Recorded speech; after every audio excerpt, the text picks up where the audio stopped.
Welcome to the MMA Roadshow, episode number 224.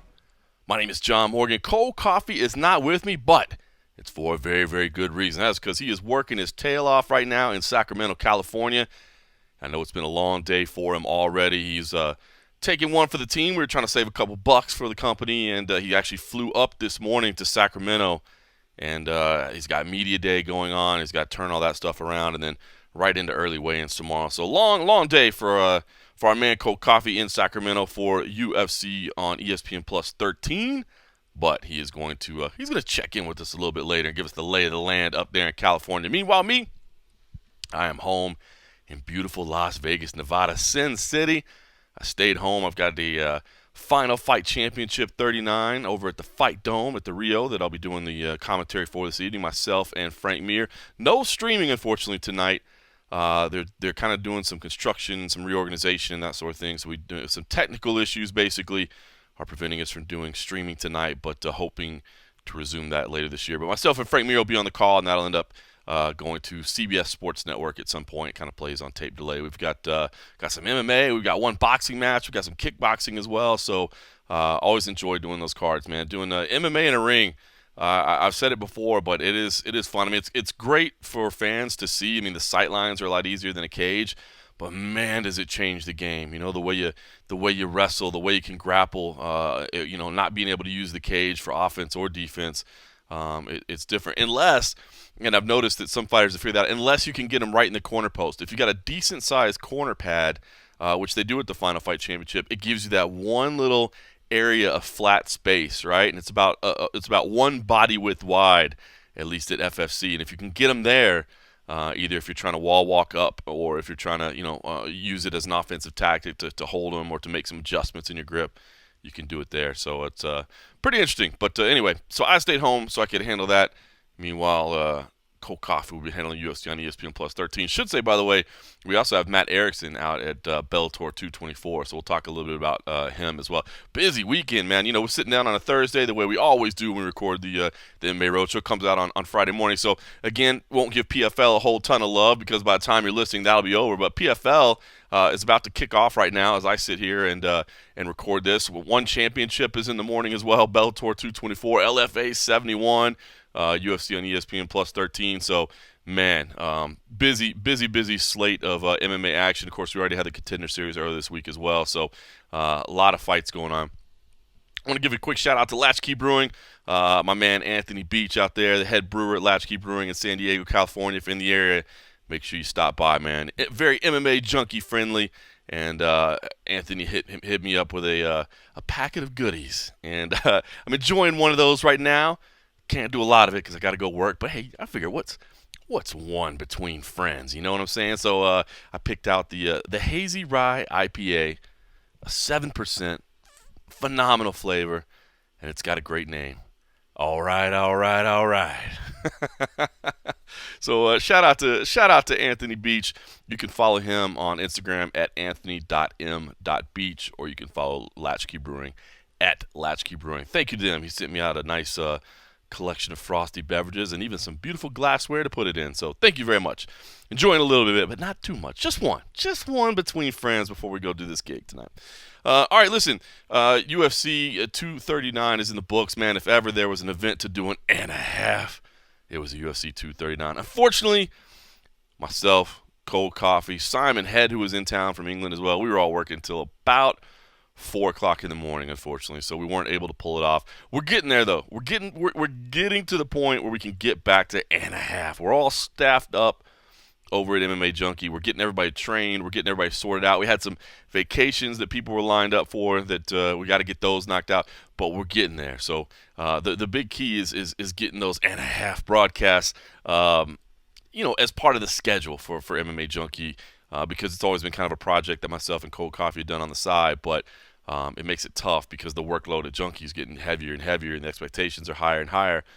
So if we can get it as part of the workload, that's going to make us be able to get it done. So we won't spend a ton of time on it, but I did want to talk about a couple of things because it was such a big, important event, and I think people are still talking about it. You know, the main event, Jon Jones versus Thiago Santos, and it was Jon Jones winning by split decision. I'm going to be honest with you. If you saw the MMA Junkie play-by-play, that was me, and I had it 50-49 to 45 for Jon Jones. 50 to 45 for Jon Jones. Now, I know I'm probably the only person on the planet that scored it that way. I will say, and he didn't have an official score, but Simon Head, who was sitting directly behind me, and I don't know how much perspective has to do with these things, but who was literally sitting in the seat behind me, row 2 of press row, where I was on row 1, also gave Jon Jones every round. And we were not discussing it. We were not talking about it. We were not, comparing notes. And he gave Jon Jones every round. So before you lambaste me, before you just go off of me and say, John, all this time we've been listening to you, I thought you knew what you were talking about in MMA, and now I see that you have no idea what you're talking about in MMA. I get it. Fair. Listen, I did think rounds 1 and rounds 5 were very, very, very close. And I will say this as well. Round 1, I was stressed out. The internet had been running fine at T-Mobile Arena all night long, and then for whatever reason, in the main event, it crashed out. So I'm switching between networks. I'm trying my phone, which unfortunately my phone hotspot doesn't work very good inside T-Mobile Arena, which is weird because I use T-Mobile. You would think my T-Mobile account would have really good internet access inside T-Mobile Arena, but that is not the case. So I was panicking. I'm not gonna lie. I did, but I will say this: I went back and watched that first round the next day, and I still thought the same. I still thought that, hey, it's very, very close, but I'm leaning towards Jon Jones. Now, I could very easily go the other way. And if I go the other way on rounds 1 and round 5, which I'm sitting here telling you are close, all right, well, now we're at 48-47, okay? Now it sounds like a more reasonable score. And it is one reason I want to point out that, just because a score, and I've said it in other fights before, just because a score is 50-45 or 30-27, it doesn't mean that the fight wasn't close. That's not what it means. And I thought pretty much every round in this fight was close. And knowing what Thiago suffered in that first round, man, all the credit in the world to him that he was able to make it all the way through this fight and make a fight of it. Not just limp his way to the finish line. No. Not just, although he did visibly limp. What I'm saying is, figuratively speaking, he was still making it a contest. He was still making it competitive. And I know John said he's not interested in a rematch right now, and I know Dana said he's not interested in a rematch right now, but, maybe a couple fights down the line at least. Listen, it's going to take, a year for Thiago to get back anyway with all the surgery he had. So, who knows what John could have done by then. But, to me, and I will say too, I do think maybe Thiago's condition may have impacted my score a little bit.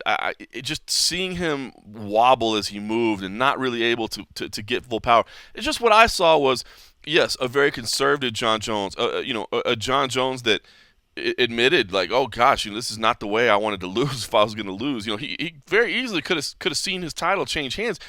But honestly, and I know a lot of people scored the fight for Thiago Santos, and if you did, I don't blame you. I know a lot of people hate Jon Jones, and they're probably looking for reasons to take rounds off of Jon Jones. And if you scored it for Thiago, I'm not saying that's what you did. I'm just saying I know there are people out there like that. If you scored this fight for Thiago, I won't argue with you. The rounds were close. I thought 2, 3, and 4 were pretty clearly Jon Jones. But if you had it one of those rounds and I'm telling you 1 and 5 were close, then right now I can say I can see how you scored it that way. But at the end of the fight, and I know, again, this is not how you score fights, but at the end of that fight, don't you just feel like Jon Jones won the fight? Because I sure do. I just felt like Jon Jones won the fight. Even the fact that it was a split decision was a little surprising me. I'm like, what? One judge gave it to him? And I'm not saying it's unreasonable. I get it. The rounds were close. But I think the right person won the fight. So if you want to blast me for 50-45, I get it. I can probably even blast myself. But I didn't want to just throw a round out there. Round 5 I thought was really close. And if I wanted to protect myself from not looking like an idiot, I could just be like, well, you know what, man? I already gave 4 rounds to John. This one's close. I better give it to Thiago so I don't have a 50-45. But if I'm doing that, I'm not being honest. And I don't think that's fair. And I hope judges don't do that. I really hope judges don't do that. I could see it because I knew turning into 50-45 was going to be like, oh, man, this fight was too close to be a 50-45, but that's how the score is read. So even as I was scoring it, was like, especially that fifth and final round, but it wouldn't be fair if I was just looking for a reason to give Thiago a round. Now, again, that first round, I was panicked. It was hard to give my full attention to it. But I went back, and I don't hate my score. I'm just gonna be honest, I don't hate my score. I get it if you do, but I don't hate my score. I just felt like, yes, I thought Thiago had a lot of leg kicks, that were, those were definitely his most effective strikes. But I felt that when he moved forward and threw punches, he wasn't landing. He was throwing hard, but he wasn't landing. If you go to UFC.stats.com, which is what Fight Metric used to be, round one does have Thiago outlanding Jon Jones 11-7, but that's it. And again, it's 11 of 26 versus 7 of 16. It's 42% for Thiago Santos, 43% for Jon Jones. Again, I thought Jon Jones was the one holding the center, the one that was moving forward. And Jon Jones did outstrike Thiago Santos in every other round. Now, not by much. In round 2, 11-7. Round 3, 14-6. Round 4, 11-8. Round 5, 16-11. And again, round 5, which I thought was close, look at what was 16 of 21 for Jon Jones. That's 76%. Thiago Santos, 11 of 37. That's 29%. So again, from my perspective, as I saw Thiago attacking, I just saw him missing a lot. Okay, the total strike count for the night, 59-43, Jon Jones over Thiago Santos. Now again, percentages, 59 of 90 for Jon Jones, 65%. 43 of 166 for Thiago Santos, 25%. Okay, so for what I saw from Jon Jones was efficiency, was controlling the center, was evading the big power shots from Thiago Santos. I thought the leg kicks, again, were probably the best work for him, as made evident by the fact that Jon Jones came in a wheelchair the same way Thiago did. So anyway, I just want to talk about my score because I was the one that scored that 50-45. I know I was the only media member that turned that in. And it seems like the only person on planet Earth that had that score. And I get why people hate it, but I at least want to talk about why I had it. And I don't know, maybe I doubt I'm going to change anybody's minds and how they saw the fight. But to me, what I saw was a very conservative Jon Jones who knew that he had to be very, very careful of Thiago Santos' power, was not willing to take any chances, and therefore, it was a very tactical fight. Was it the most entertaining fight of all time? No, I don't think it was. It wasn't entertaining, crazy. It wasn't, Bonner Griffin-esque. It was not that type of fight, but it was, very, very tactical, I guess, and very. I thought, Jon had to be very cautious, almost to the point that it cost him the fight. So, anyway, 50-45. But I'll admit, a very, very close fight. And Thiago Santos, to me, proved he deserved to be in there. Deserves all the credit in the world for fighting injured. And I hope he gets a chance to do it again somewhere down the line. All right, Amanda Nunes versus Holly Holm. Man, got to feel bad for Holly Holm, the emotion that she had, the way she was looking afterwards. But Amanda Nunes is just, she's the GOAT. She's the female GOAT, no question about it. I don't know who beats her right now, to be honest with you. Styles make fights, and, you have to think about particular matchups. But as far as right off the top of your head, like, oh, well, she hasn't beat so-and-so. She doesn't know about this. I mean, it's incredible result by Amanda Nunes. And it was wild. I asked her in the post-fight press conference because I just happened to be facing her, and right before the finish, a little bit before that, she had a little smile. She kind of smiled, and she said, yeah, I realize, this is not the fight I was expecting. I'm going to have to change things up a little bit, but this is going to be good. And then she had the beautiful knockout. So felt bad for Holly Holm. She is such a fan favorite. She gets so much love from the fans, and deservedly so. She's a legend in her own right. And she wears her heart on her sleeve, man. The emotion on her face was evident, after losing this.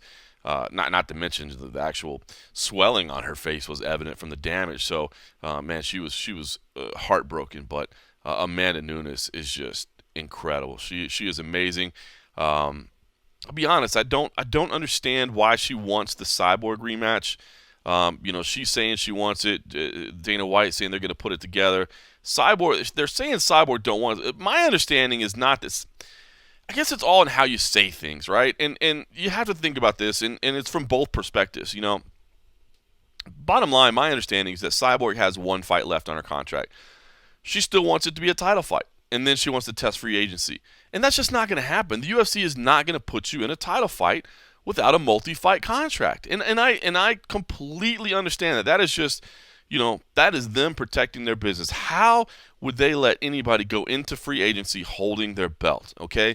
Then you've got all the leverage in the world. And, if you leave the company, you now that belt, I mean, we've seen what happens when people walk away. That belt, people question if you really have it, that sort of thing. So it's all in how you word things, right? It's, Dana White says, hey, man, Cyborg's not interested in the fight. And then Cyborg or her team goes on Twitter and they go, oh, we are interested in the fight. Why are you lying? Well, neither person's really lying, to be honest with you. It's just in how you phrase it. Dana is saying, look, we will offer you the fight, but you got to sign a new multi-fight deal. No, not willing to sign a new multi-fight deal. I want to take the fight, and then we'll negotiate. Okay, well, you're not interested in the fight. You just turned down the fight. Now, you can stand and say, I didn't turn down the fight. I turned down the multi-fight contract. I never said I didn't want that fight. So both people are telling the truth. They're both just phrasing it in the way that makes them look best. And I think that's what's so frustrating about the whole situation, about the way Cyborg is treating it and that sort of thing. Of course Cyborg wants that fight. But she wants the rematch, and she wants to sign a new deal afterwards. She wants to be a free agent. And the UFC is just not going to let her walk into a title fight. That's why she's fighting Felicia Spencer, because it's a non-title fight. And if Cris Cyborg fights against Felicia Spencer and walks away, well, then there you go. Then she does it, That's her decision to do it, but at least she doesn't bring a belt. At least she doesn't hold up a title. And I think that's, unfortunately, one reason that the Felicia Spencer's being rushed into this fight, to be honest with you. I mean, Felicia Spencer is dangerous. I am high on Felicia Spencer. I really, really am. I think she is a future champion. I wrote a piece about it at one time on MMA Junkie, the triple take piece that we do. When they first started talking about this fight, I said, I don't like this fight for Felicia Spencer. It's too early. It's too early in her career. That said, she does have a style that could beat Cyborg. I don't know that we ever thought the way to beat Cyborg was to just go stand in the pocket and trade with her until somebody falls down. And Amanda Nunes said, oh, that's the way I'm going to do it. I think I always thought one of these dominant wrestler types might have a chance against Cris Cyborg. Now, you can't be a pure wrestler because you got to be able to get past that striking and getting close. You got to have some speed. You got to have some athleticism. You can't be a slow, plodding wrestler. Well, Felicia Spencer's got that. So she could win this fight. And she has supreme confidence as well, and deservedly so. She is a fantastic fighter. It's early in the career to face Cris Cyborg. It really is. I mean, fighting Cyborg is a different thing. So I'm a little concerned about that. So anyway, but that's the situation right now. Amanda Nunes, Cris Cyborg. I don't know. I guess the thing is, there's not another fight that necessarily makes sense right now. I mean, you've got Ketlin Vieira at 135 pounds, undefeated contender there. I believe she's healed up now. She was dealing with some injuries. You've got Aspen Ladd, who, if she beats Germaine Randamie this week in Sacramento, I'm a big fan of Aspen Ladd, the people around her, very, very cool team. That might be something that makes sense for Amanda Nunes. But, again, that is, it's Aspen's very, very young as well, but she's already there. You beat people that are in your way. It doesn't matter what your age is. You start beating the rankings, and you're there. I know they're not in a rush for a title fight. I know that team recognizes how young Aspen is as well. But eventually, you just run out of people, and you get there. So I guess from Amanda Nunes' perspective, I see why the biggest name on the table is a rematch with Cris Cyborg. I just don't know how you repeat that performance, right? I mean, to go in there, to walk down the beast and to knock her out in under a minute. I mean, I just don't know how you do better than that performance. So kind of interested to see what Amanda Nunes does from here. There's not big names on the table right now, and it's not like there's anybody out there that you could sneak in, these one-offs. Your Brock Lesnar's that you just bring in out of nowhere and all of a sudden create a super fight. I mean, no disrespect to Ronda Rousey, but I mean, I guess she'd be the biggest one floating out there that you could bring in. I just don't see that, bringing anything to the table. So, I don't know. Amanda Nunes, phenomenal. I'll be interested to see what's next. But hopefully that kind of clears up what's going on with Cyborg as well. And it does play into UFC on ESPN Plus 13. I guess the last thing I really want to talk about was Jorge Masvidal beating Ben Askren in 5 seconds. Of course, this was the big story all week long. Man, this fight was the one that was clicking. This fight was the one that everybody was talking about. And then to end in that fashion, pretty unbelievable stuff, to be honest with you. I mean, perfectly set up by Masvidal. Askren, gosh, man, he was out of it, man. He was stiff for quite a while. And then when they walked him past press row, was still being helped. I don't think he could necessarily remain upright on his own, and he definitely had no idea where he was. I mean, it was just that blank stare. There's sometimes you see guys, they're walking by press row and they stop and they look up at the screen. They know exactly, I know exactly what happened, but they know where they are. They're cognizant that they've lost a fight, and they want to see the replay. They want to see what caught him. What it was that put him down. This was just, like a cartoon with the eyes spinning, you know what I mean? Just not there. So just brutal work by Masvidal. Nothing but congratulations for Jorge, man. What a star-making year this has been for Masvidal. As we said going in, man, the results that he's gotten, the interviews that he's given, everything, phenomenal work from Masvidal. But what I wanted to talk about real quickly is what happened afterwards. And, him and I had a little bit of an exchange at the press conference, and to me, I thought it was phenomenal. I thought it was entertaining. Our good friend Oscar Willis at the Mac Life came up afterwards and said, "Man, that was great stuff there, man. I really enjoyed it, and man, and I did too. I thought basically was asking, and I'm sure everybody's heard about it, probably heard it at this point, but just asking Masvidal about." The celebration afterwards and about the extra punches afterwards and kind of get his take on it. His quotes have gone pretty viral at this point, but let's just hear it just in case, just to remind everybody what we're talking about. Well, fastest knockout in UFC history, and clearly a fight that was very personal to you. So along the way, you've had some great wins. Where does this one rank all time out of all your accomplishments? Wasn't personal, man. I just don't like the dude. I knew how to get inside his head, and that's it, man. There's nothing personal for me. It's just business. I'm here to get these checks, get paid, and make sure that I put enough money away for my kids to go to university, so that belts was next. And I'm glad I got to end that dude, man. You started with flying knees before. I mean, was there a decision that you thought you could knock him out with it, or is that just the way you wanted to start the fight? I mean, why was that the initial move? He's so predictable, man. He's a scrub. But a part of me just wanted to throw it out there so he knew, like, if you do shoot like an idiot, like you only know how to, your head's going to get clipped, and that would put the brakes on him, and then I'd beat him up for 14 minutes and 30 seconds and execute him. Or, he took the bait. I put my hands behind my back.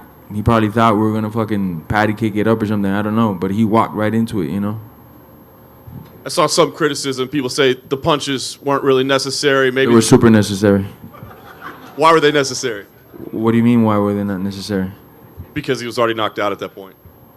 But the referee hadn't pulled me off. And my job is to hit somebody till the referee pulls me off. So to those people, I would say maybe don't watch MMA, go back to soccer. I saw some other criticisms perhaps of your celebration afterwards. Any regrets at the celebration or your behavior in the cage afterwards? Man, there's not too many people that I've disliked. I have over 50 pro fights, and he's one of them, He talked about my manhood, talked about my culture, my ethnicity. Where do we drop? Why do certain people get to do stuff online? So you could do anything. Everything is cool before a fight. You're allowed to do and say whatever you want, like other fighters are not doing, talking about people's religions, wife, even kids. That's cool. But after a fight, I'm not allowed to showboat and rub it in your face so you and guys like you could see it and be like, maybe I don't talk so much shit, because when I cross one of these real motherfuckers, they're going to make me pay for it, man. They're going to embarrass the shit out of me. And it's not over for Ben either. He still has to deal with me. If I see him at Whole Foods, I'm going to still slap that dude up because I don't like him. All right, so that was the exchange that I'm sure you probably heard, but just so you're all talking about the same, I made a mistake. I got suckered, man. I got suckered. Social media after this, I had a bunch of people come after me saying what a jackass I was for asking those questions, how rude it was of me to come at Jorge Masvidal that way, that I was out of line for even saying that he was out of line, which, by the way, for the record, I don't think he was out of line. I think he I thought he explained himself phenomenally, which is true. I mean, listen, later on in the press conference, he made a joke. He started talking about it again, and the punches, the punches after the knee, and he, he said, "Oh, I thought he was gonna get up," and kind of made a little, one of those faces that, like, just kidding, I knew he wasn't getting up. But what he said is true. My job is to go until the referee tells me not to, and I thought he explained it phenomenally. And the laying down stiff as a board next to Ben Askren, I don't love that. I don't love it, but I don't hate it. It is what it is. This was a heated match, man. Ben said a lot of things in the lead up to this, and it made Masvidal angry. I have no problem, really, with the way he acted afterwards. Like I said, the stiff thing, especially when you don't know if the guy is going to be okay. But I understand it more here. It kind of reminded me of, you remember years and years and years ago, Tank Abbott kind of did that thing like he was seizing to John Matua. And that one I hated a lot more because Tank definitely was a bully and Matua definitely had no business being in the cage. But that was just what we did at the time. It was a different era.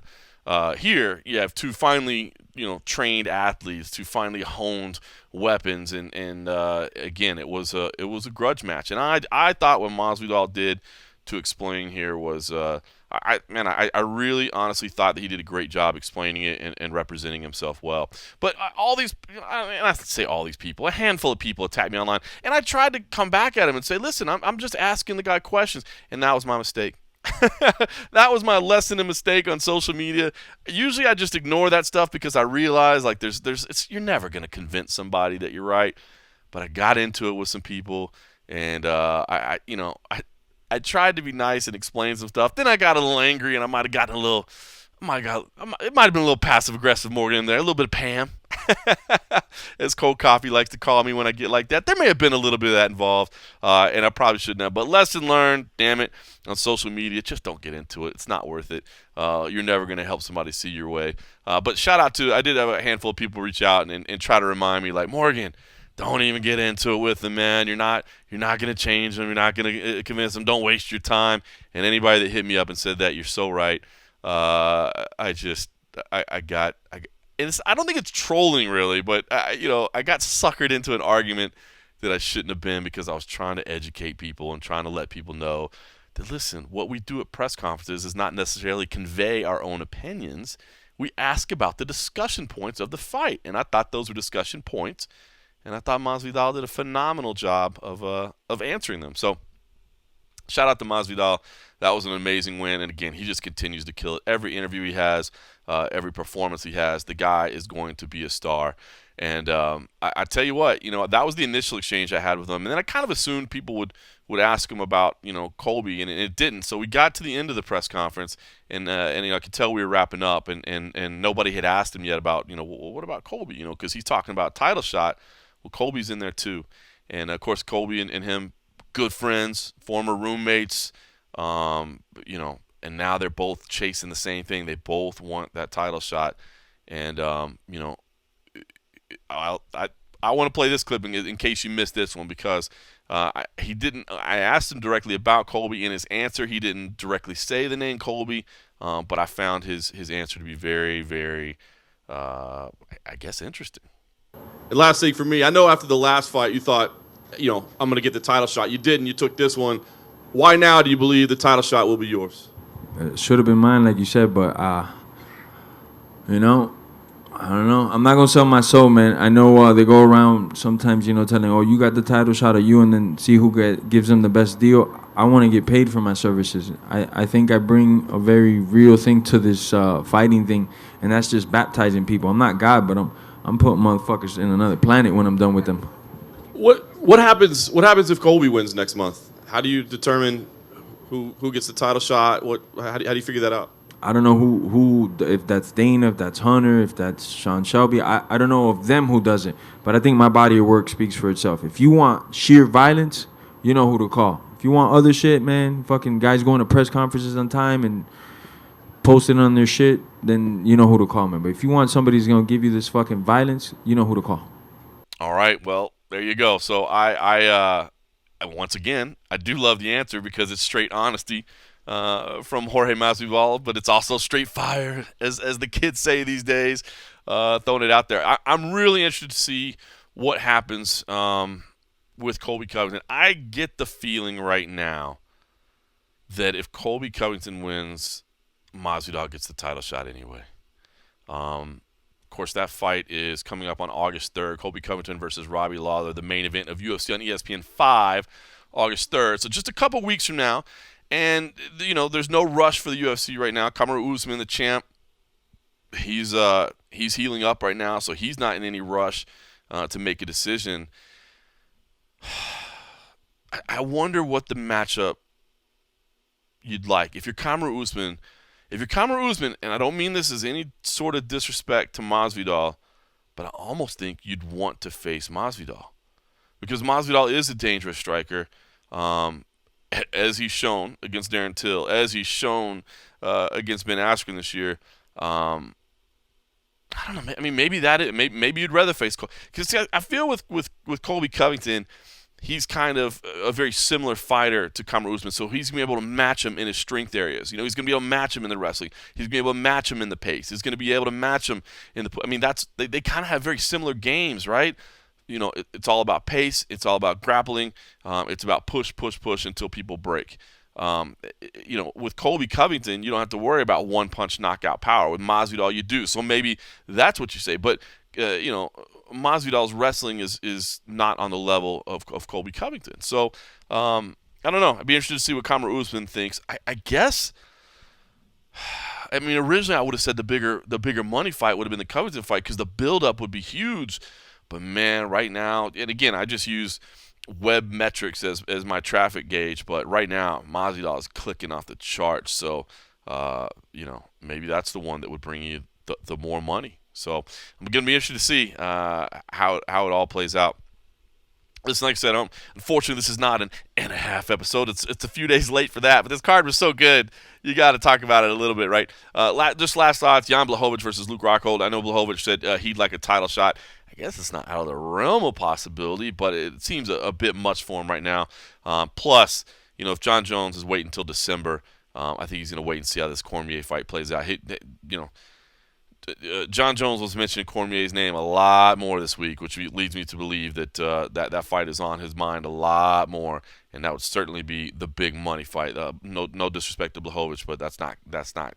It just wouldn't draw a lot of interest. He's a tough, bad dude, as he showed, but he's not a talker, and that's you got to sell a little bit. But Luke Rockhold, man, the biggest thing that concerns me is that I'm Luke came in wearing that neoprene sleeve on his leg, and it kind of made me wonder, like, what the heck's he wearing that sleeve for? I was like, it's not over a joint; it's over the leg itself. And then, it slid down at one point, and he had some kind of like, tape over it, and I'm assuming that all leads back to the staph infection and all the leg injuries that he had, and the fact that his leg was open. I'm assuming that means that was still. It was still bothering him, that it was still some, concern that thing was going to split open. He had skin grafts and all that. I got to believe there was concern that thing was going to open up, basically, or he wouldn't have had that tape and that sleeve on it. So that scares me a little bit, man. I like Luke. I know a lot of people hate him as well. And I get it, man. He's a pretty boy, right? He's definitely a pretty boy, and he's got that, cocky attitude. But, this is a game where you have to have some self-confidence, and you have to have that type of almost unrealistic belief in yourself. So I get why some people don't like him, but I feel bad if he still wasn't all the way healed up, man. I just don't know how much longer his body can keep taking this. And I kind of understand what Dana White was saying afterwards. Like, dude, if you don't have to do this, like, you're actually a model, man. You're actually a model, and you broke your jaw. You can go do that instead, Go do that instead. And if Luke wants to keep competing, then absolutely he should. He's a phenomenal athlete. But, man, if he still wasn't healthy, then yeah, man, do something that's going to be a lot easier on you in life. Michael Chiesa, the big win over Diego Sanchez. I love me some Diego Sanchez. I had a feeling this was going to be a bad matchup for Michael Chiesa. I love me some Diego Sanchez. But, man, the cornerman that he went with, the coach, and I'm not trying to be disrespectful to that guy either, but it's just not going to work at the highest level of martial arts. And, man, there were some rumors behind the scenes of on fight night, homeboy is lighting up all this incense in the locker rooms, and other fighters are going, what the hell are you doing in here with all this incense and stuff? And just concerns with inspectors. The guy that's with him had no idea what he was doing. So I love me some Diego Sanchez, whether it's Jackson Wink or whether it's someone else. I just hope he'll get some actual mixed martial arts attention. Arnold Allen looked phenomenal, man. That guy looks great. It really does. Chito Vera, the big win over Nolan Reyes. So we won't go through the whole thing. Song Yadong looked amazing. I know it's too easy to make Yadong jokes. It's fun. I'm sorry. I'm 41 years old, but I'm going to be immature the rest of my life. It is fun to make Yadong jokes. But I told you, keep an eye on Yadong. But he looked phenomenal. Big knockout. Edmund Shabazi looked great. A lot of good stuff there. So sorry we didn't get this done on Saturday night. We're working towards it. And a half is definitely what we want to do moving forward.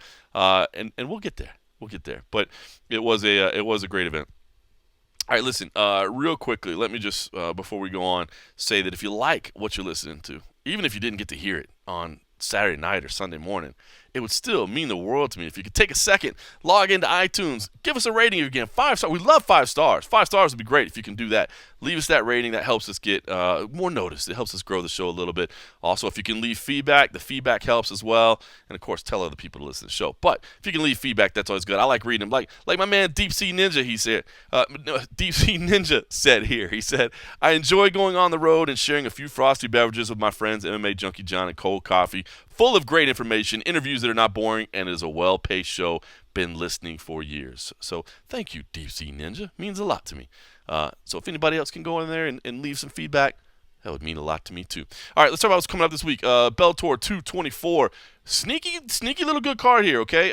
Matt Erickson is out there. That is on Friday night. We'll have full coverage on MMA Junkie. The prelims. Man, I feel like Bellator is slowly but surely growing these prelims, man. They used to be, it was just all local ticket sellers. It was fights that you didn't care anything about.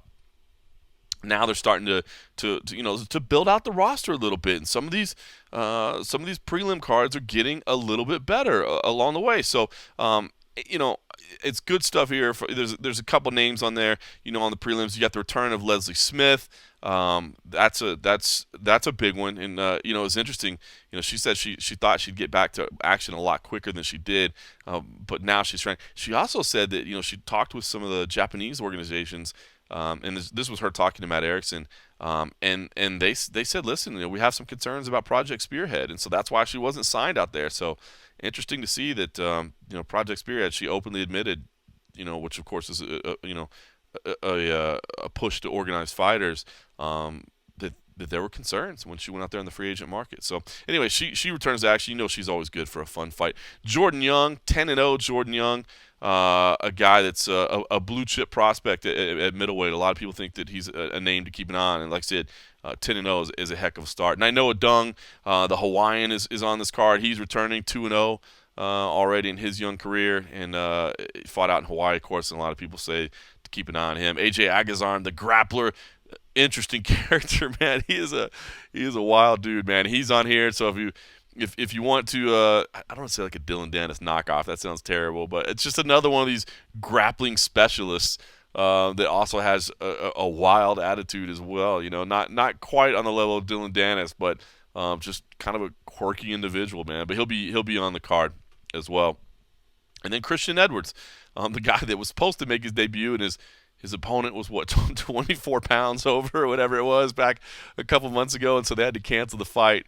But a lot of people are high on this kid too, 20 years old, and a training partner, John Jones. And he said he kind of hated that label at first, but hey, man, if that's what it takes to get you some recognition, a lot of people are high on this kid. The main card is intriguing. Kaiichi Kunamoto, remember him? Japanese fighter, fought over in the UFC a little bit, fought in Risen. He's making his Bellator debut against Ed Ruth. You got a women's matchup with Juliana Velasquez versus Christina Williams. Rafael Carvalho versus Chidi Njokuani. That could be a banger. And then the main event is a women's featherweight title fight with Julia Budd versus Olga Rubin. And it's funny because, Julia Budd, for whatever reason, has just kind of flown completely under the radar, I think, throughout her entire career. And maybe the fact that she went to Bellator, and then the UFC ended up coming out with a featherweight division, impacted her recognition in the community. But it's funny, you know, and if you look at the rankings, if you look at the women's featherweight rankings, I mean, it's first of all, it's kind of hard to go 15 deep. Admitting both these organizations are still developing. The UFC is definitely still developing. I mean, what do they have? They have 4 people. They have Felicia Spencer, Megan Anderson, Chris Cyborg, and then they have Amanda Nunes, who has fought one time in the division. Once. Just came in, stole the title. Now, she's a very big piece because, as we said earlier, Amanda, the women's GOAT. But, you know, there's on our top 15, our MMA Junkie women's featherweight ranking top 15, we do have Julia Budd at number 3 in the world. We have Toledo Nogueira at number 6. Olga Rubin, who is the opponent here, at number 8. Cindy Dandois, Arlene Blancow, Sinead Kavanaugh, who's on this card as well, number 12. So, you know, I think there's 7 of the top 15 are Bellator fighters in the women's featherweight division. So this is a real division. And it's interesting because in the UFC, you definitely have the biggest names. Amanda Nunes, women's GOAT. All right. Chris Cyborg, one of the greatest of all time, just total in the women's game. So you have superstars there, right? Felicia Spencer, undefeated. So, you know, definitely don't want to disrespect her. And, of course, Megan Anderson, somebody that's been people have had their eyes on for a while. But that's the entire division. There's only so many fights you can make, right? And the UFC hasn't shown a lot of commitment to bringing in more talent.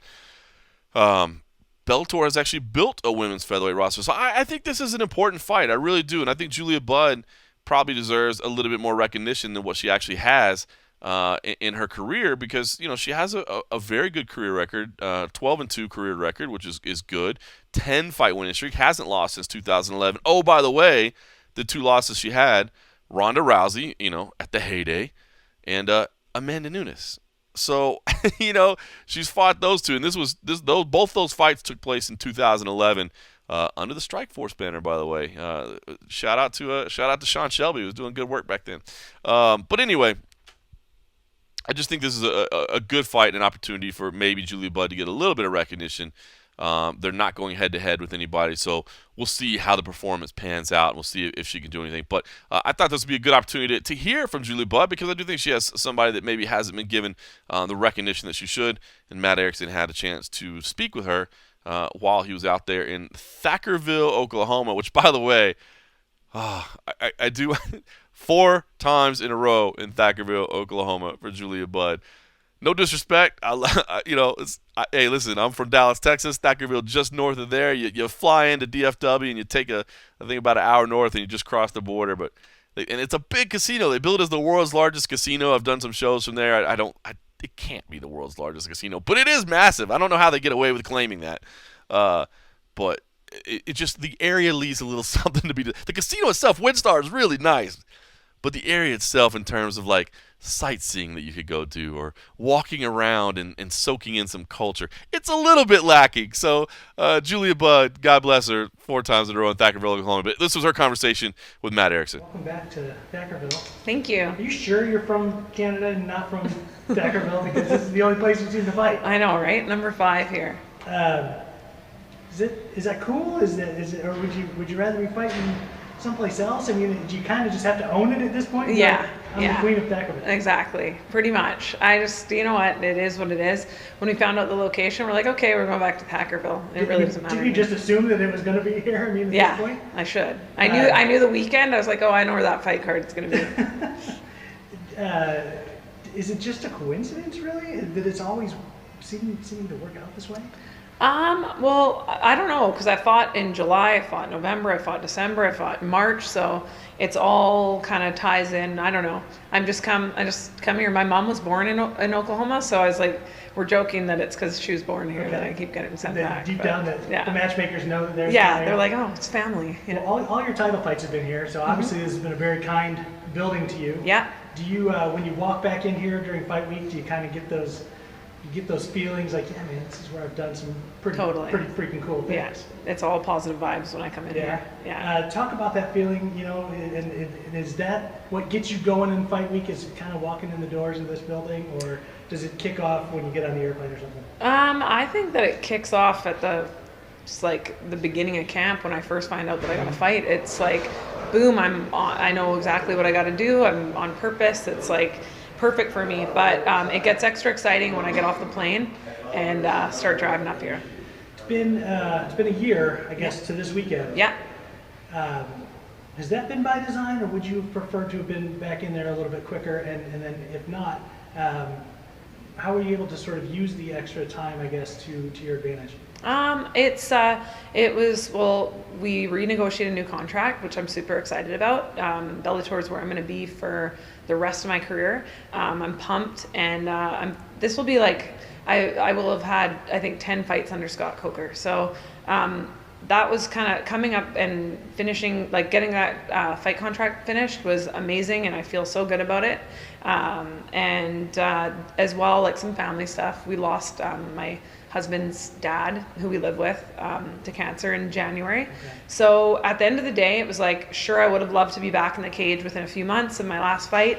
I was riding a big time high, but with family stuff, it's, you know, it was like, you know what, I believe that God always knows, he knows the timing is perfect. So that was important for me. So it's been a long time since you've lost, and the only two women that you've lost to, obviously, people probably haven't heard of them, right? Yeah, I mean, nobody's heard of Amanda Nunes and Ronda Rousey, right?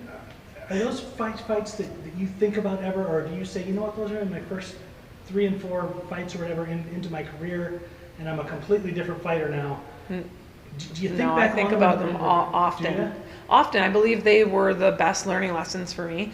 I think they happened right at the perfect time in my career for me to evolve as the fighter that I am today. So they were important for me. They were important learning lessons early in my career. It kind of showed me if I was going to stick with this and continue this and make it my life, or, you know, maybe I should hang up the gloves and not take it, you know, not continue. And I think that I learned a lot from both those losses, and I've been able to bring them with me into all the future fights since then. So that being said, even though it sucked at the time and losses, I'm a very competitive person. I hate to lose. I think that they were exactly what I needed when they happened. Talk to me a little bit about the division right now here in Bellator. Obviously, you must think highly of it if you're willing to stick around for a while. Absolutely. And as not deep overall in the big MMA picture as 145 seems to be, it does seem to be. Yeah, it's happening. Well here we got three 145-pound fights this weekend, and Bellator's committed to the 145-pound division. It is the place to be if you're featherweight, and I am the featherweight world champion. So I can't wait to defend my world title on Friday night. You feel like some of the women that are lower on the card fighting in this weight class, they're on this show for a reason. For sure. They've got eyes on you. For sure. It's great. It's been a long time coming, and I think that it's exciting to see that there's more fights than just this one, and kind of know what the plan is going forward. It's good to have a plan. Talk to me a little bit about Olga. Obviously, she's undefeated, but what does she bring to the table? Where is she dangerous for? She's got hard strikes. She comes forward. She uses her striking. She also uses her wrestling. So we prepared for a tough southpaw, striker, uses her wrestling, coming forward, all camp. And I'm really excited for this one. I know you have mentioned another name that's not here. Yeah. Gabby Garcia. Yeah. Was that part of the negotiations at all, that you would be able to go over to Japan possibly and fight her? I mean, is that in the works? Not necessarily, but it was part of just noticing that the Ryzen, there's that friendly relationship between Bellator and Ryzen is really exciting. And looking at my career and kind of some dream up matches, that would definitely be one of them. But again, I never look past my opponent. I prepared harder for Olga than I've prepared in the past for other opponents, because I want to showcase exactly who I am as an athlete, as a mixed martial artist, and I'm fully focused on Friday night. Is there a particular way that you want to get it done on Friday? Yeah, I'd love to get it done standing. I've been working on my striking, and I know that I've got a lot to show, and that's what I plan on doing.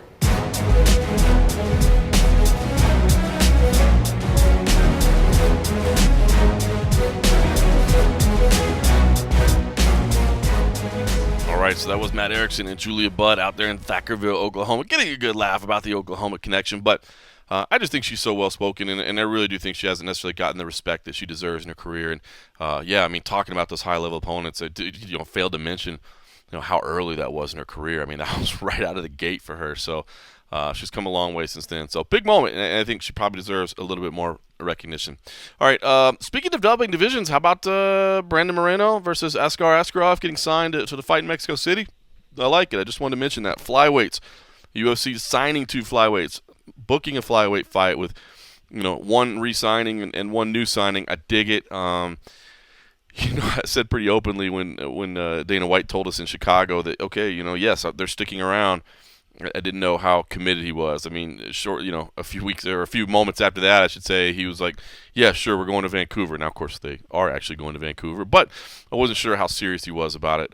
But signing fresh blood, I dig it, man. I have long been a proponent of the flyweight division, and I'm happy that at least there's a good sign that it's not going away right now. All right, let's shift our attention out to Sacramento, where Cold Coffee is this week.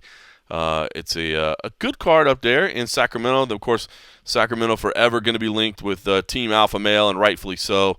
They did a lot to build the scene there. But I did have an opportunity to speak with Dave Hirschbein out at MMA Gold as well. It's about 30 miles east of Sacramento. They're trying to build a little something out there as well. Of course, Aspen Ladd is a part of that crew. And this is a big moment for her, man. It's fighting a former champ in Germaine de Randamie. We'll see how that goes. But, just briefly, just talking about Sacramento, I mean, I am a little bit bummed I'm not there for one reason. And part of it is Aspen Ladd. I've enjoyed following her career. But seeing Urijah Faber fight in the Golden One Center, again, it's going to be amazing, man. The atmosphere that will be in that building will be absolutely phenomenal. Of course, I was there for in that Golden One Center for his retirement fight back in 2016. First time he had a chance to fight in that brand new building, and won a decision over Brad Pickett. And I can tell you it was phenomenal there. And the return. This man is an absolute celebrity, an absolute superstar. It's Big Nog in Brazil kind of love. You know what I'm saying? It's that kind of love. And the atmosphere is unbelievable. So I'm going to miss not being in the building for that. I remember, back when they used to fight at what they called Arco Arena, one time I was on press row and I had to go run to the bathroom real quick right before the main event. I just had to pee and I knew I couldn't hold it. So I ran and tried to get back to my seat, but the way it was, you had to cross the fighter entrance. And so basically I ended up walking into Arco behind Urijah Faber, like just trailing, not in his walkout exactly, but as close as I could be because I needed to get to my seat because he was about to fight. And man, I'll forever remember that because the atmosphere and the energy, it's like, God, I cannot imagine what a fighter is feeling. All those, all the eyes on you, your music playing. I mean, everybody's focused on that walk in. It's intense, man. And I'm gonna miss that energy. No gimme fight there for Urijah Faber in his return fight from retirement, fighting Ricky Simon, who is going to be a stiff challenge, especially for a 40-year-old Urijah Faber. Now, important to note, Urijah takes care of himself like you wouldn't believe, man. The man is just all natural, holistic medicine, this sort of stuff. I mean, the dude takes care of himself. He didn't let himself get out of shape. So this is not somebody that was like just partying for the last couple years and now he's got to, figure out a way. He was still in there. He was still training. He was still doing all that as well. So anyway, Cold Coffee is up there in Sacramento, and I figure, hey man, what better way to kick off this discussion of UFC on ESPN Plus 13 than Cold Coffee's conversation with the California Kid. All right, so you're right. That this retirement thing didn't stick, huh? What drove you to want to get back to fighting, and is it something that you knew eventually? I know before you talked, you were like, if the fight made sense, if the money was right. Is this what it took to get you back, or did you already plan on coming back?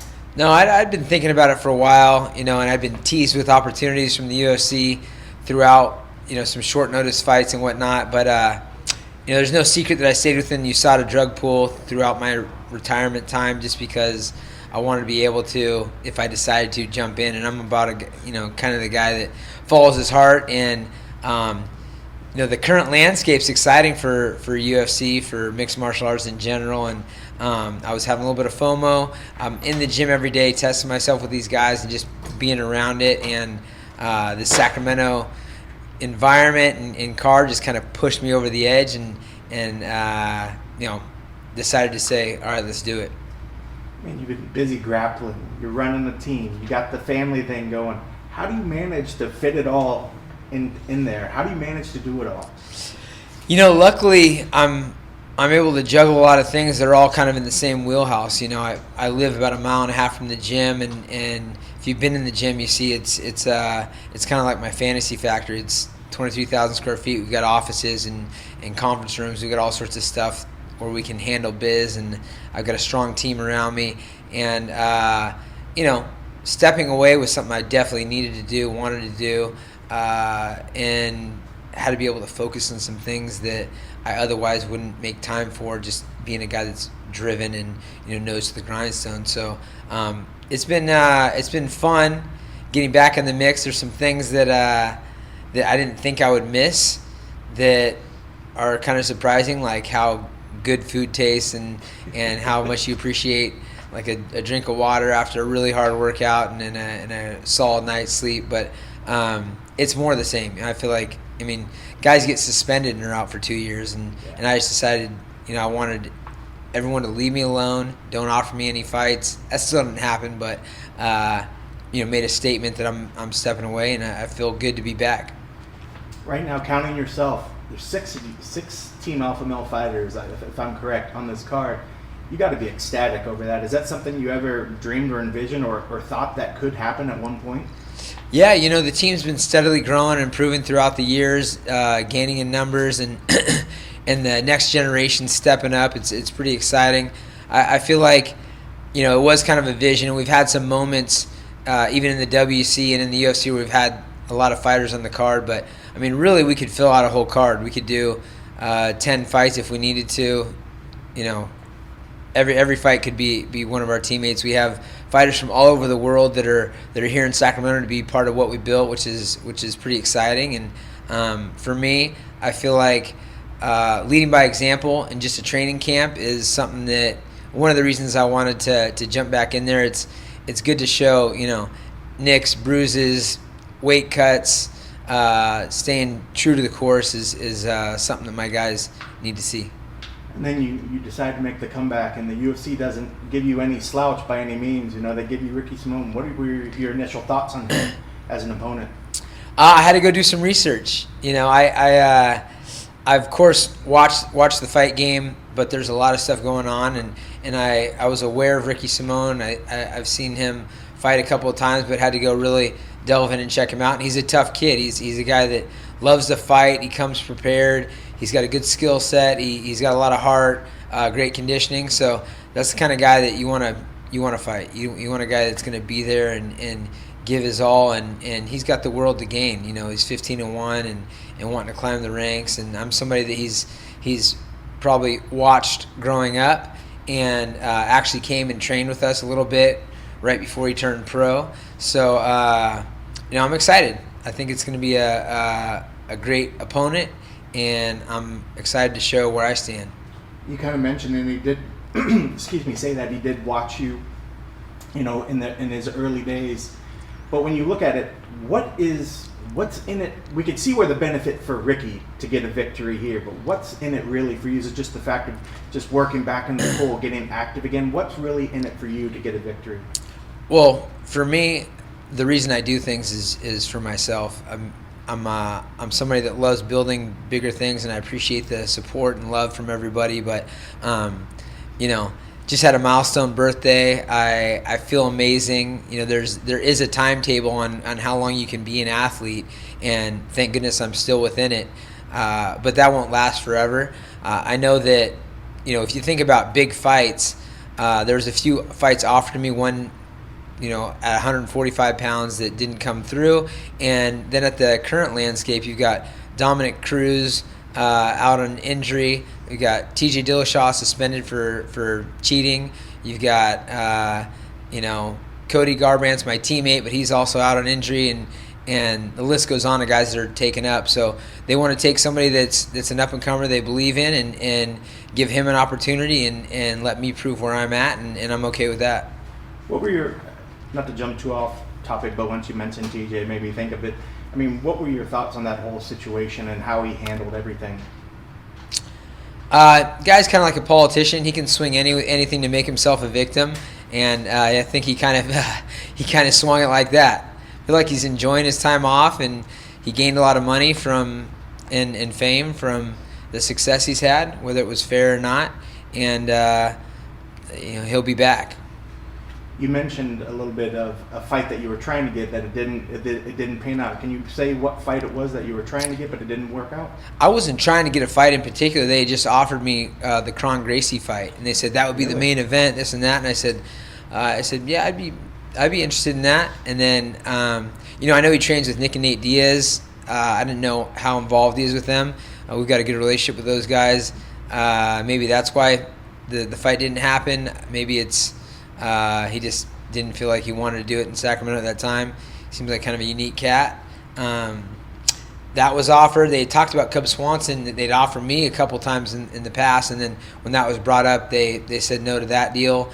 But for me, I started looking at the landscape of things, and I've kind of been in the same situation my entire career where people are like, oh, you're fighting this guy, you're fighting this guy. I mean, time and time again, it's usually guys that have, Alex Caceres on a 5-fight win streak, and Frankie Saenz on an 8-fight win streak, and this guy on a 6-fight win streak, and this guy's on a, Brian Bowles, and so on and so forth. They keep throwing guys that are on a streak and give them an opportunity, but I'm here to knock them down and just let everybody know, I don't care how many birthdays I have. I'm not going to let someone beat me up, period. Not going to happen. Well, you did mention that there was a window. What is that window? I mean, is it 45? Is it 42? Is it 41? I know right now you look great. You probably feel great, but is there still? You've already retired once, but is there a time frame? What is that window that you say is there? I do everything by feel, absolutely, and I try to be as realistic as possible. If I was going in well, first off, I spent 3.5 years or 2.5 years just grinding on the stuff I wanted to do. I do jiu-jitsu and push the guys 3 days a week just because that's my favorite way to work out. Go an hour and a half straight, just grind, trying to break these young guys and just enjoy myself. Jump in. It seems when I look back, every probably like 4 months, I jump in and do some sparring, just a couple rounds, 4 or 5 rounds maybe, with Chad, with Cody. If we get newcomers in town, just to kind of test the waters. I think it was just all part of keep myself fresh and ready.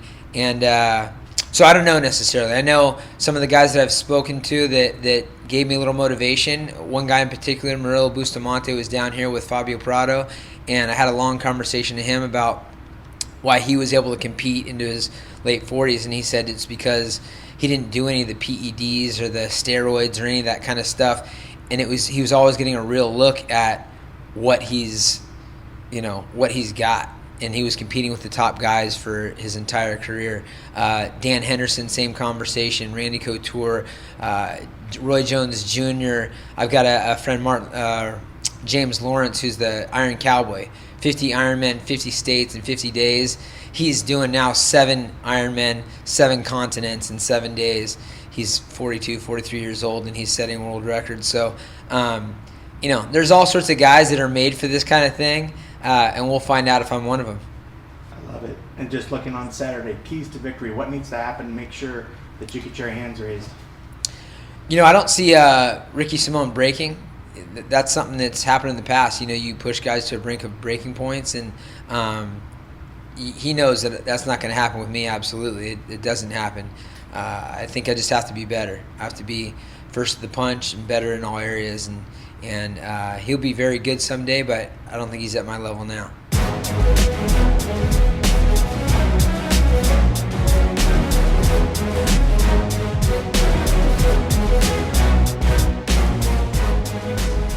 Urijah Faber and Cold Coffee getting it done out there.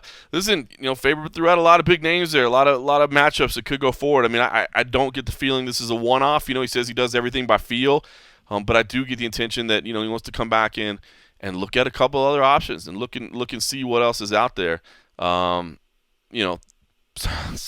I know he always talked about the Dillashaw fight. You know, what a big money fight that would be. You know, certainly the former pupil and the former master, however you want to say it. You know, there's definitely a storyline there. Of course, that would have to wait a while. I think Urijah may not be able to stick around long enough for that suspension to end, but I know that it's something that he's talked about in the past as a possibility. So we'll see what happens there. You know, Dominic Cruz coming back, certainly, you know, there's always something there. So, but this is gonna be a big fight. Ricky Simon is going to be a real challenge for him for sure. Some other names on the card: Mirsad Bektic versus Josh Emmett could be an absolute banger, man. That could be a great fight. So that's one I'm really looking forward to as well. Our boy Andre Fili down there on the prelims with Sheymon Moraes. That could be a really fun fight as well. Nico Montano and Juliana Pena. Really intriguing, man. I can't believe that one's on the prelims. But, you know, remember Juliana Pena, for a lot of time, you know, she was tagged as that future champion. Then she stepped away to start a family, and now she's getting back in there. Nico Montano, the former champ. You know, I really have my eyes on that one as well. Darren Elkins versus Ryan Hall. What a great fight that is, man. That should be a fun one as well. So a couple really good matchups that I'm eyeing. Jonathan Martinez, I'm just a big fan of this kid. Like his last fight down in Australia, he came back and spoke to us. I was working in the back that night after he beat Willie Gibran, and he was so nervous. It was hilarious. I pray for this kid to win just because I love his scrums. He's so scared to talk to the media. His team was telling me, like, he's so nervous of speaking in public that he has to have people order for him at restaurants and stuff because he's afraid to talk to the server. How crazy is that? But he gets in a cage and fights for a living. How nutty is that? Oh, man. All right, listen. The main event, Germaine Randamie versus Aspen Ladd. I'm a big Aspen Ladd fan. She is such a great person. And I like her style, and I love the people around her as well. She has a great team around her, and I think she's destined for big things. You know, just 24 years old, man. It's crazy. She was born in 95. I graduated in 96. Oh, it kills me. Graduated high school in 96. But anyway, she's going against Germaine Randamie. Listen, Germaine Randamie has been painted out as a villain by some people. Some people absolutely hate her. Others, you know, have maybe less strong feelings, but not big fans. But, you know, she's had a very intriguing and interesting career here. And I'm kind of curious about this matchup. You know, does the UFC see her as, you know, the perfect stylistic setup to give Aspen Ladd that push to get that signature win that she needs to make her as a legitimate title contender? Or, you know, do they still have some faith in Germaine? I mean, look, she was the champ that didn't lose, right? I mean, she's on a 4-fight winning streak. You know, she beat Raquel Pennington. She beat Holly Holm. You know, interesting character. You know, Germaine, her positivity, her energy, it's always just fascinating to me. It's always, you know, it's captivating when you're around her, to be honest with you. It really is. So I know Cole Coffey had a chance to speak to her, and Cole Coffey put in the work up there. Cole Coffey just got off the plane, went right to work, not hating it at all. He's putting in the work. Here was his conversation with Germaine Randamie, GDR. Germaine, well, here you are, back headlining an event. Does it feel good to, I guess, be back in the good graces of the UFC, if you will? Absolutely, absolutely. I mean, if you think about it, who would have thought that I was going to headline a UFC event again, right? So I'm in good spirit, and I'm happy to be here. I think after the point when, going back to when you let the belt go away, and so many people came out of the woodworks either feeling one way or the other, has that kind of settled down now, and that people just let you get back to fighting? Well, I don't know. I don't believe so. I mean, Joe Rogan said it last week again, right? He thought I lost the fight and all that kind of stuff. So, no, like I said, I've said it before in interviews, I do believe at some point I got a life sentence for everything that's happened. If you compare it sometimes to other fighters, you know, who get caught on testosterone or using cocaine or whatever, you know. But I'm absolutely fine with it. And also you got to look at the other side, you know. I got also a lot of people, you know, that send me great, amazing messages. So much love. So, and at the same time, I'm at a great position right now, and I'm sorry. I feel great. I'm in great spirits, and I moved on already, you know. I left it behind. I moved on. And I'm ready to take the next step. That's great. That was going to kind of be my next question. A lot of fighters sometimes let the chirping on the outside kind of push them forward. Are you the kind of person that when you hear this talking, does it fuel the fire? Does it make you want to go out and prove somebody wrong? Or are you the kind that just out of sight, out of mind, you don't let it get to you, just focus on what you and maybe your close inner circle say? At a point, in the beginning, of course, it hits you hard. But I'm also a very positive person. I'm in very positive spirits. So there comes a point I'm like, I'm punished. I made a decision, and at the same time, I stand behind the decisions I've made. And every decision in life you made has consequences. I knew there were consequences to the decision I was making, and I'm fine with the decision. I'm not a person that has to prove myself to anybody. At this point, I love fighting. I love sharing my love for fighting with other people that love martial arts, and that's all that matters. And what happened, and I can't change it. I don't want to change it because it makes me who I am today. I'm very strong. I think I'm absolutely the strongest I've ever been. So what more can I say? And I think with the UFC, when they call to offer you a headlining gig, I think you probably would have said yes to whoever they put out there. But they said Aspen Ladd. What was your initial thoughts and reaction when they offered her up for you? I don't look at the opponent. It's okay, They ask me, can you fight in 6 weeks? We need a main event. I'm like, okay, 6 weeks. Let's do this.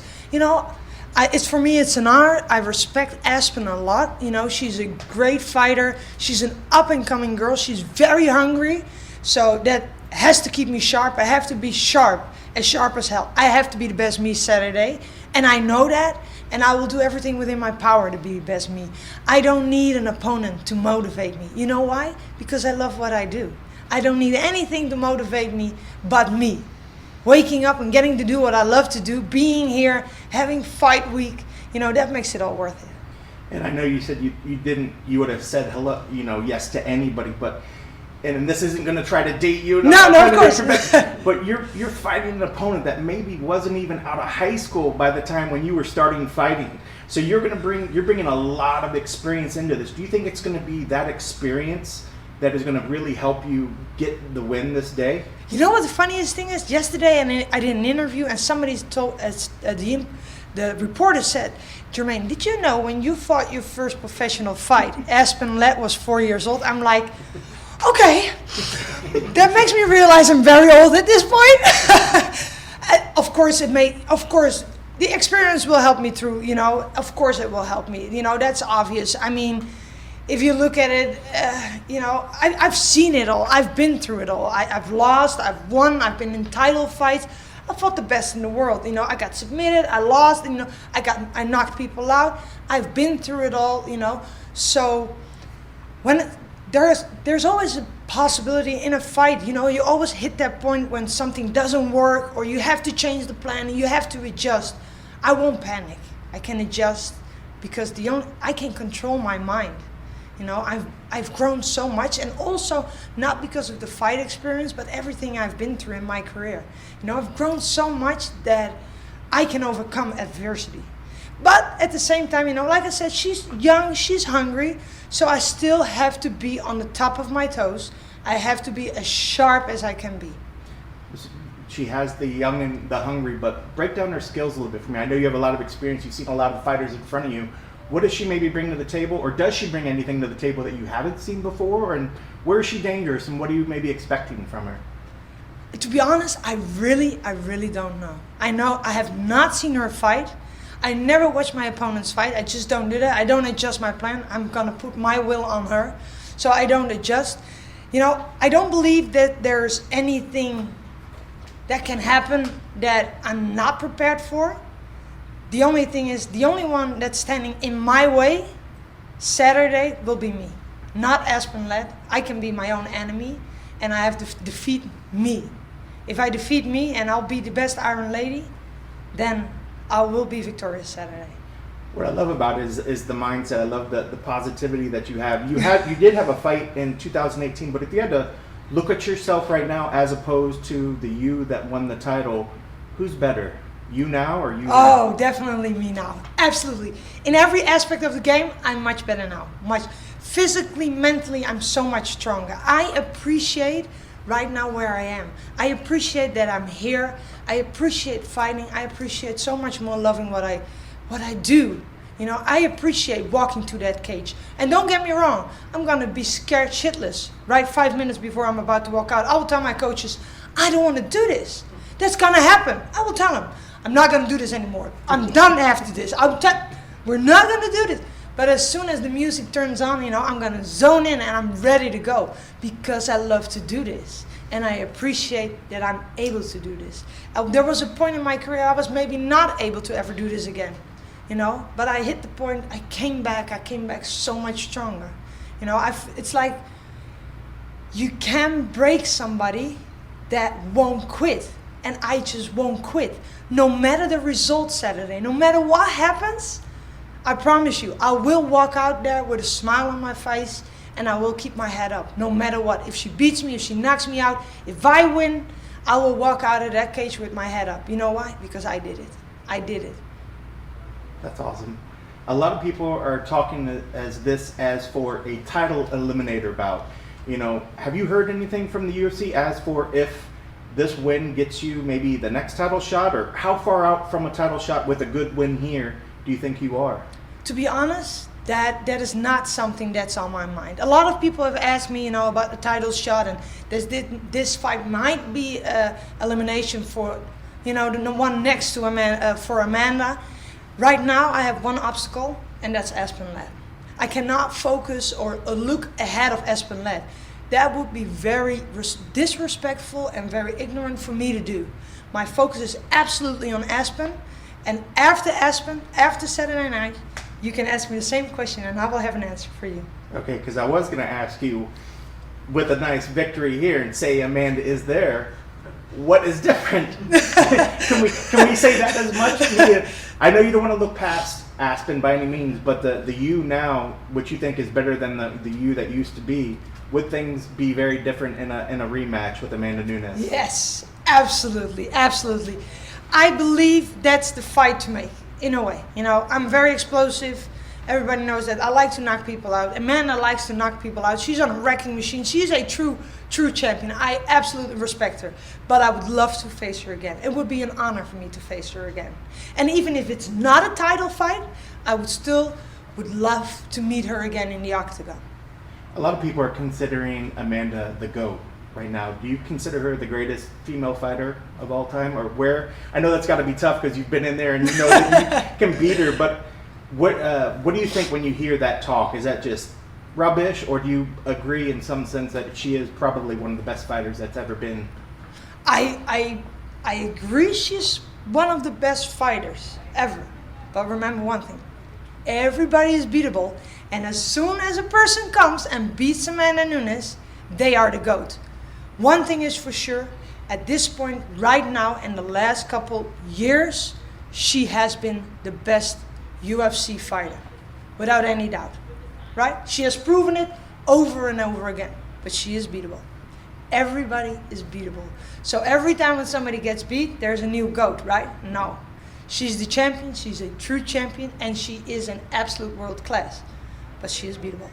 Awesome. And then just finally jumping back to Saturday, keys to the victory. What needs to happen to make sure you get your arm raised in the octagon? I just gotta be me. Enjoy the ride, just gotta be me.